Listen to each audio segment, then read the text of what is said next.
మంగళగిరిలో ఆదివారం ఓటర్ల దినోత్సవం జరిగింది. ఈ సందర్భంగా ర్యాలీ నిర్వహించారు.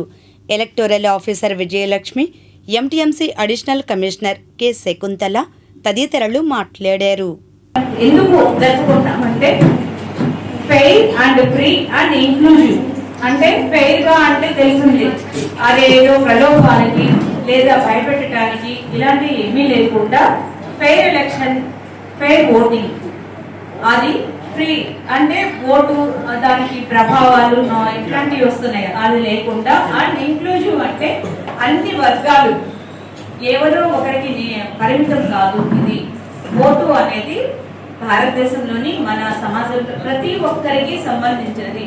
ఇంక్లూజివ్ లో దీన్ని స్ఫూర్తిగా తీసుకోవటం కోసం ప్రజలలో ఓటు హక్కు పట్ల చైతన్యం కలిగించటం, కొత్తగా ఓటర్లు నమోదు చేసుకోవడానికి కోసం ఎంకరేజింగ్ కల్పించటం, వీటన్నిటి లక్ష్యాలతోటి ఈ ఓటర్స్ డేని మనం జరుపుకుంటూ ఉన్నాము. మనము ఓటర్స్ డే జరుపుకుంటున్నాము, ఏదో మన దేశంలో ఓటు ఎలక్షన్ వచ్చినప్పుడు ఓటు వేయటాలు జరిగిపోతున్నాయి. బట్ ఈ ఓటు హక్కు అనేది ఎంత సాధిస్తే, ఎంత పోరాటం చేస్తే వచ్చింది అనేది జనాలకి తెలియదు. కాబట్టి అది చాలా సాధారణంగా తీసుకుంటున్నాం. మనకి ఓటు హక్కు అనేది ప్రజాస్వామ్య దేశాలకు మాత్రమే పరిమితమైన అంశం, ఆ విషయం తెలిసిందే. అలాంటి డెమోక్రటిక్ కంట్రీస్ కే మాతృ స్థానం ఇస్తారు. ఎవరికి? బ్రిటన్ కి. ఒక ర్యాలీ కండక్ట్ చేస్తున్నాం కాబట్టి ఈ పార్టీ మీకు అర్థమై ఉంటుంది. మన 16వ జాతీయ ఓటర్ల దినోత్సవాన్ని జరుపుకుంటున్నాం ఈరోజు.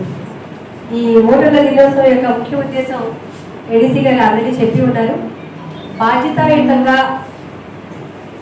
మెదిగేందుకు ప్రజాస్వామ్యంలో ఓటు హక్కు పొందడం ఒకటి, అలాగే పొందిన ఓటు హక్కుని విచక్షణతో ఉపయోగించుకొని మంచి ప్రజాస్వామ్యాన్ని ఏర్పాటు చేసుకొని తద్వారా మంచి సంఘాన్ని, మంచి దేశాన్ని, మంచి ప్రజాస్వామ్యాన్ని ఏర్పాటు చేసుకునేది విధంగా ప్రతి ఒక్కరిని, ముఖ్యంగా భావి భారత పౌరులు, కొత్తగా ఓటు హక్కు పొందిన 18 సంవత్సరాలు నిండిన ఓటర్లకి ఈ విషయాన్ని తెలియపరిచి అవగాహన కలుగజేసి తప్పనిసరిగా వాళ్ళు ఎప్పుడైతే ఎలక్షన్స్ కండక్ట్ చేస్తారో ఆ టైంలో వాళ్ళ ఓటు హక్కు ఉపయోగించుకొని మంచి వారిని, విలువలతో ఉన్న వారిని ఎన్నుకొని తద్వారా దేశం యొక్క అభివృద్ధికి పాటుపడేలాగా వాళ్ళు కూడా కృషి చేయడానికి వాళ్ళకి అవగాహన కలిగించడం ముఖ్యంగా ఈ యొక్క ఈ రోజు జరుగుతున్నటువంటి కార్యక్రమాల యొక్క ఉద్దేశం.